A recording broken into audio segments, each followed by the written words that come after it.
मित्रांनो, आपला channel subscribe केलं नसेल तर सबस्क्राइब करा आणि शेजारील घंटाही वाजवा, जेणेकरून मी अपलोड केलेल्या व्हिडिओचे नोटिफिकेशन तुमच्यापर्यंत येऊन जातील।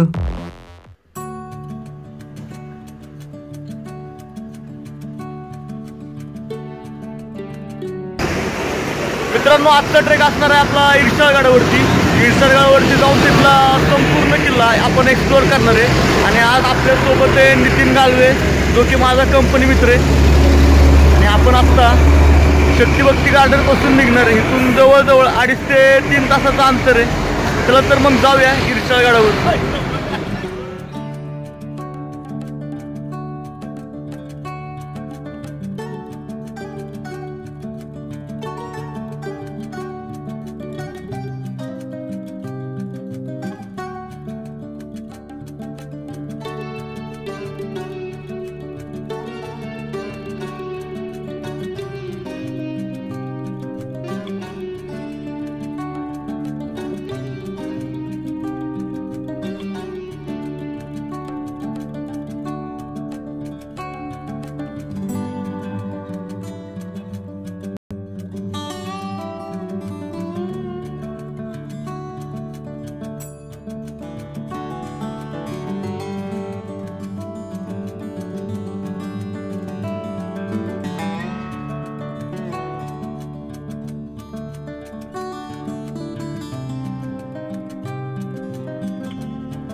नमस्कार मित्रांनो, जय शिवराय।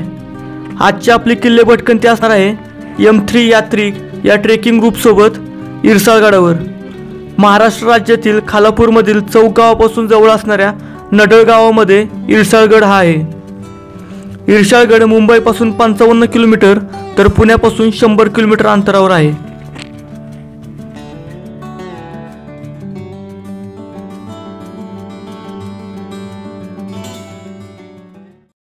आपण आत्ता आलो आहोत इरशाळगडाच्या पायथ्याशी असणारे व नेताजी पालकरांचे जन्मगाव असणारे चौक गावामध्ये।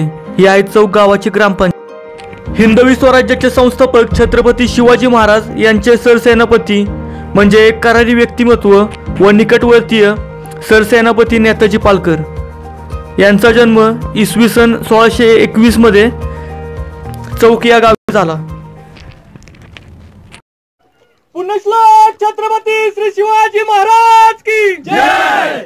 धर्मवीर छत्रपती श्री संभाजी महाराज की जय। भारत माता की जय। जय भवानी, जय शिवाजी।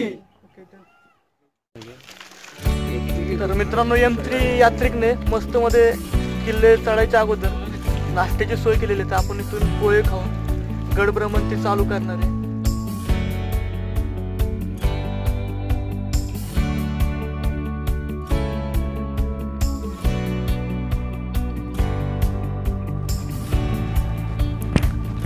M3 यात्रिक सोबत आपण इरशाळगडावर ट्रेकिंगसाठी जाणारच आहोत, पण त्याआधी इंट्रोडक्शन होणं खूप महत्त्वाचं आहे।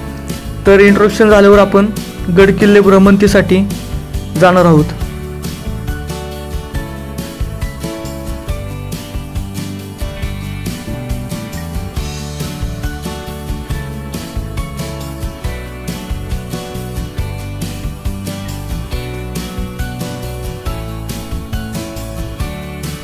इरशाळगडाची उंची सुमारे 3700 फूट आहे। या गडाची चढाई अत्यंत कठीण आहे आणि उतरणे त्याहून अवघड। तुम्ही जर या किल्ल्यावरती येणार असाल तर एक्सपर्ट टीम सोबत या, कारण हा किल्ला खूपच अवघड आहे। हा गड माथेरान डोंगर रांगांमध्ये येतो। आपण M3 ग्रुप बरोबर भटकंती चालू केले आणि आपल्याला लीड अमय दादा करतोय आणि कोऑर्डिनेट पुष्कर दादा। मुंबईमधील ट्रेकर्ससाठी हा खूप जवळचा प्रवास आहे। मुंबई लोकल ट्रेनने पनवेलला पोहोचावे, पनवेलवरून कर्जतला जाणारी एस टी पकडावी आणि कर्जत एस टीने चौक रेल्वे स्थानकावर उतरावे।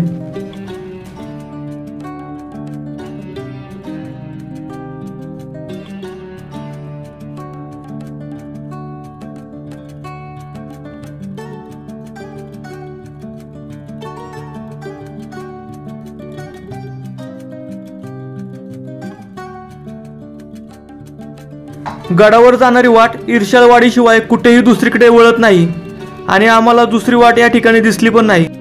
त्यामुळे तुम्ही न चुकता इर्शाळवाडीमध्ये पोहोचू शकता। आपण पायथ्यापासून 9 वाजता ट्रेकिंगसाठी चालू केले। बघूयात गडावर जायला आपल्याला किती वेळ लागतोय। हे आहे इर्शाळगडाच्या पायथ्याशी वसलेलं सुंदर आणि मोजकीच लोकसंख्या असलेलं इर्शाळवाडी हे गाव।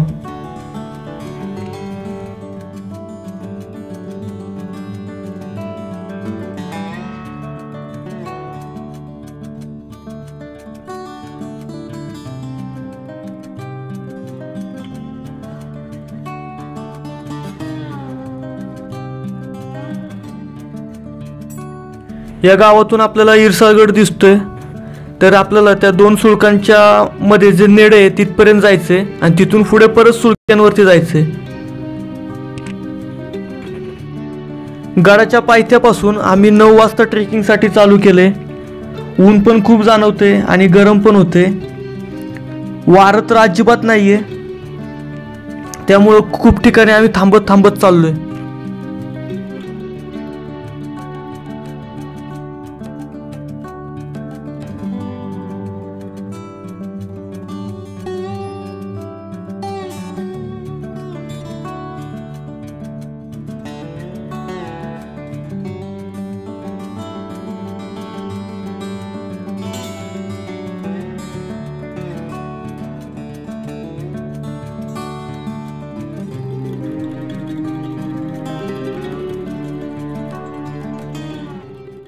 इर्शाळवाडीमध्ये पोहोचल्यावर डाव्या बाजूने एक वाट इर्शाळकरणी देवीच्या मंदिराजवळ जाते आणि याच वाटेने तुम्ही पण जा, कारण की ही एवढीच वाट आहे की जी आपल्याला किल्ल्यावरती घेऊन जाते।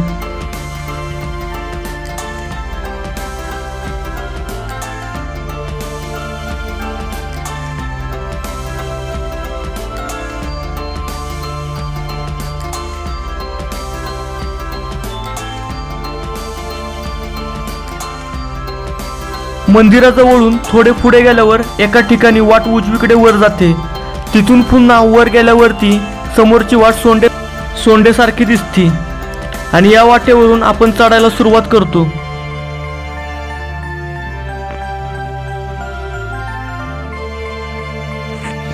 सोंडेच्या वाटेने वर आल्यावरती गडाचा छोटा सुळक्याचा कातळ लागतो आणि पहिला एक सुळका दिसतो।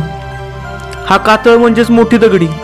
बरेच ट्रेकर्स या वाटेवरून सरळ सुळक्यांवरती चढायला चालू करतात, त्यामुळे बरेचसे ट्रेकर्स गडावरती पोहोचत नाहीत। या सुळक्यांच्या डाव्या बाजूने गडाच्या दुसऱ्या बाजूला एक वाट जाते। ही वाट गडाच्या सुळक्यांच्या पायथ्याने सरळ जाते।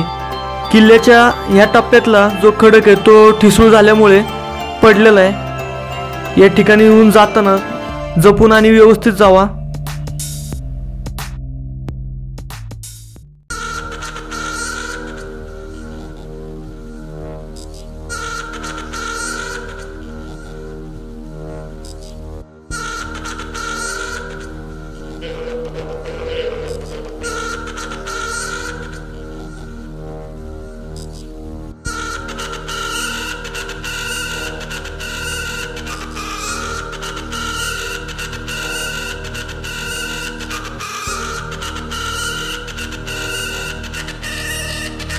आपण थोड्याच वेळामध्ये दोन्ही सुळक्यांच्या मध्ये असणाऱ्या नेड्याजवळ जाऊन पोहोचणार आहे आणि तुम्हाला मी सांगणार आहे नेड म्हणजे काय। प्रबळगडाच्या शेजारीच असणारा इर्शाळगड हा बुलंद, बलदंड, अतिशय देखणा, अफाट जंगलाने वेढलेला आणि आपल्या खांद्यांवर नेडे बाळगणारा इर्शाळगड। नेडे म्हणजे उभ्या कातळाला आरपार नैसर्गिक छिद्र पडलेले असते, त्यालाच नेडे असे म्हणतात। हे इतकं मोठं असतं की यामध्ये 15 ते 20 माणसं अगदी सहज उभे राहू शकतात, पण या नेड्यामध्ये मोठा दगड असल्याने ते शक्य नाही। निसर्गाची ही किमया पाहून मन थक्क होते। नेड्याच्या खालच्या टप्प्यातला कातळ चढायला अवघड असल्यामुळे या ठिकाणी 7 फुटांची लाकडी शिडी लावलेली आहे। या शिडीमुळे मनाला थोडं समाधान मिळतं। शिडी नसते तर रोप लावल्याशिवाय पर्याय नसता आणि जीवाची उलघाल पुन्हा एकदा झाली असती।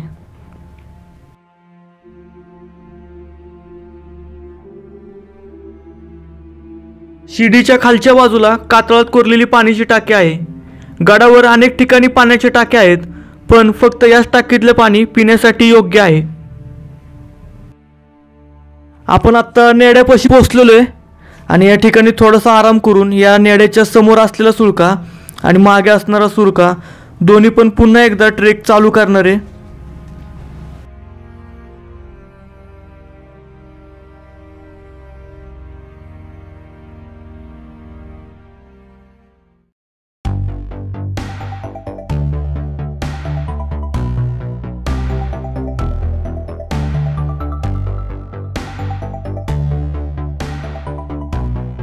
मित्रांनो, आपण अखेर या सुळकेवरती पोहोचलो आहोत, पण या ठिकाणी प्राचीन खानाखुणा अशा काहीच दिसत नाहीयेत। हा सुळका चढण्यास अत्यंत कठीण असून तुम्हाला जर शक्य असेल तरच या सुळक्यावरती या।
या गडाचा इतिहास सांगायचं झालं तर गडावरती गेल्यावर लक्षात येतं की या गडावरती ऐतिहासिक खानाखुणा किंवा गडाला बुरुज आणि तटबंदी दिसत नाहीत।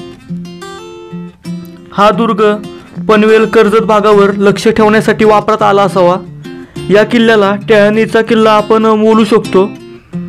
गडावर फक्त पाण्याच्या टाक्या आहेत, बहुतेक तेथे टेहळणी करणाऱ्या सैनिकांच्या पाण्याच्या सोयीसाठी कातळात खोदल्या असाव्या। तसेही गडाच्या उत्तरेला प्रबळगड सारखा मुख्य गड आहे, त्यामुळे त्या गडावरती टेहळणीसाठी या किल्ल्याचा वापर केला गेला असावा।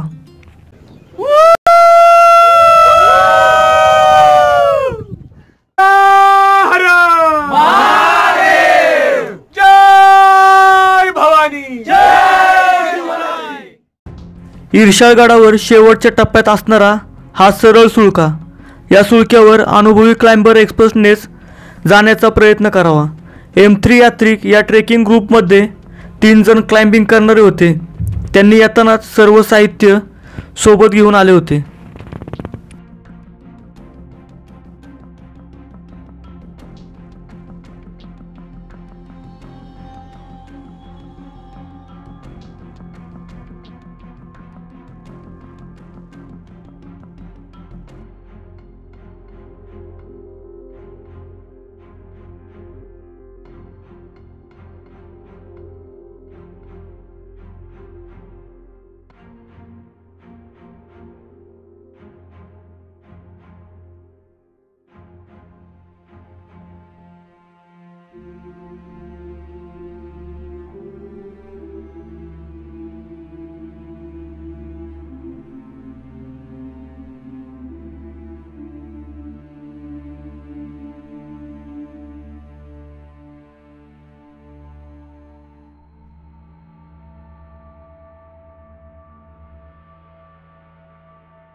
संपूर्ण गडाची भटकंती झाल्यानंतर आपण आता परतीच्या प्रवासाला लागलो आहोत।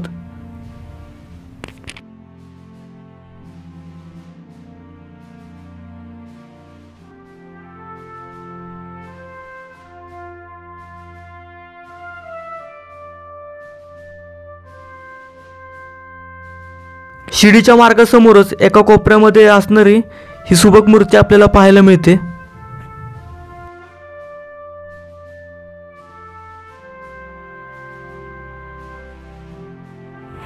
हा किल्ला चढण्यासाठी जेवढा अवघड आहे त्यापेक्षा अवघड उतरण्यासाठी आहे।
फायनली आपला इर्शाळगड ट्रेक आहे तो कंप्लीट झालेला आहे आणि आपण आपल्या गाडीपाशी आलेलो आहे। इथून आता परतीचा प्रवास करणार आहे पुन्हा एकदा लोणावळा मार्गे।